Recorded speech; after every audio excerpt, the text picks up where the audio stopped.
नमस्कार. सकाळ प्रकाशनाच्या पुस्तक समजून घेताना या पॉडकास्टमध्ये मी प्रसन्न कुलकर्णी आणि मी तेजस्विनी गांधी आपल्या सगळ्यांचं स्वागत करतो. काय इंडॉलॉजी स्टुडंट, सध्या काय चाललंय? हो, हॅलो. काय चाललंय सध्या? अरे म्हणजे मी असाइनमेंट लिहिते. थांब कशावरती? थांब ना. नाही, बरोबर आहे, पण कशावरती असाइनमेंट चालली आहे? मी थोरल्या बाजीरावांविषयी थोडीशी माहिती जमा करते. 2च मिनिटं थांब, मला हे वाचू दे पूर्ण. ओके. हा, बोल. थोरले बाजीराव? हो, थोरले बाजीराव.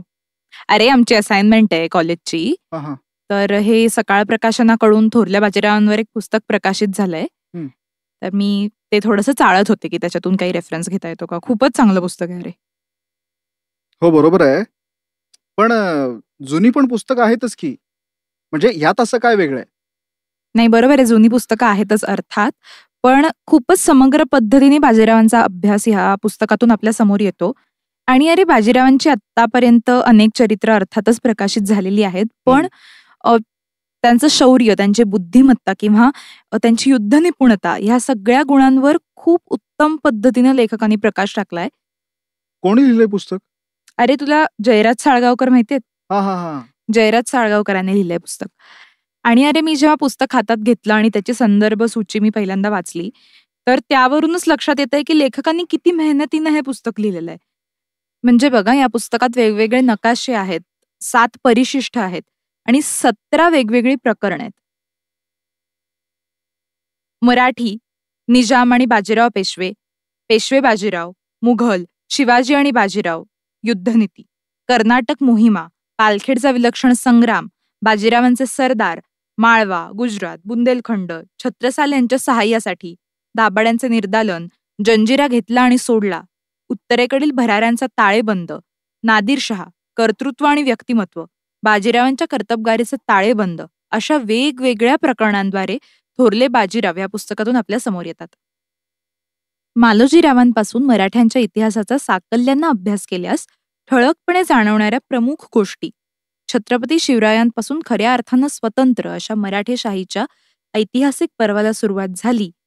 इथून पुस्तकाचा जो प्रवास सुरू होतो तो आपण बाजीरावांचा विचार एक अजिंक्य योद्धा या अंगानं केला आहे.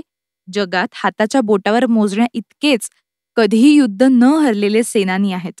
त्यात बाजीराव आहेत ही मोठी अभिमानाची बाब आहे. इथपर्यंत वाचकांना नेतो हा पुस्तकाचा प्रवास. मग त्यानंतर नकाशाद्वारे बुंदेलखंडातील विजयी घोडदौड, खांडवा व बालापूर येथील युद्धे, कर्नाटक स्वारी यासंबंधी वाचकांना अधिक माहिती देण्याचा प्रयत्न लेखकानं यात केलेला आहे. अजिंक्य योद्धा. हो, असं आहे पुस्तकाचं नाव. आणि अगदी सार्थ आहे ते. जे काही आपण आता पुस्तकाविषयी बोलतोय त्यावरनं लक्षात येते. मगाशी तू 7 परिशिष्टांचा उल्लेख केलास. हो. त्यात नेमकं काय काय स्पष्ट केलंय?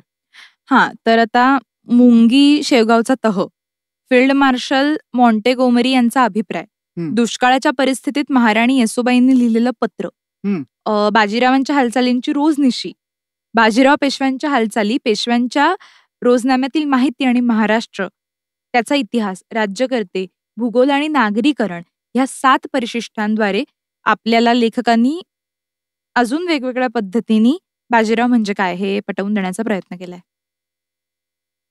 एकंदरीत तू जे सांगतेस त्यावरून मला असं वाटतंय की पुस्तकाचा उद्देश साधारणतः शिवरायांच्या महाराष्ट्रातील तरुणांच्या भया जर फुरफुरल्या, नजरेत शौर्याची चमक आली आणि त्यांच्या हातून देशासाठी काही पुरुषार्थ आयुष्यात घडला, तर तीच खरी बाजीराव पेशव्यांना सलामी ठरेल.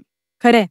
त्यामुळे इतिहास अभ्यासकांनी किंवा एकंदरीत तरुणांनी किंवा ज्यांना ज्यांना ह्या सगळ्या ऐतिहासिक गोष्टींमध्ये रस आहे अशा वाचकांनी सगळ्यांनी हे पुस्तक वाचावं, असं हे अतिशय संशोधनपर लिहिलेलं पुस्तक आहे. हे पुस्तक वाचकांना जर विकत घ्यायचं असेल तर सकाळ प्रकाशनाच्या वेबसाईट बरोबरच Amazon आणि फ्लिपकार्टवरही हे पुस्तक विक्रीसाठी उपलब्ध आहे. त्याचबरोबर पुस्तकाच्या दुकानातूनही तुम्ही हे पुस्तक विकत घेऊ शकता. ह्या पुस्तकाची पृष्ठसंख्या आहे 259 आणि मूल्य आहे 399. तुम्हाला सकाळ प्रकाशनाशी थेट संपर्क साधून जर हे पुस्तक विकत घ्यायचं असेल तर सकाळ प्रकाशनाचा संपर्क क्रमांक आहे 988159 आणि व्हॉट्सअपद्वारे जर तुम्हाला संपर्क साधायचा असेल तर त्यासाठी संपर्क क्रमांक आहे 5 वेळा 8 49 050. धन्यवाद.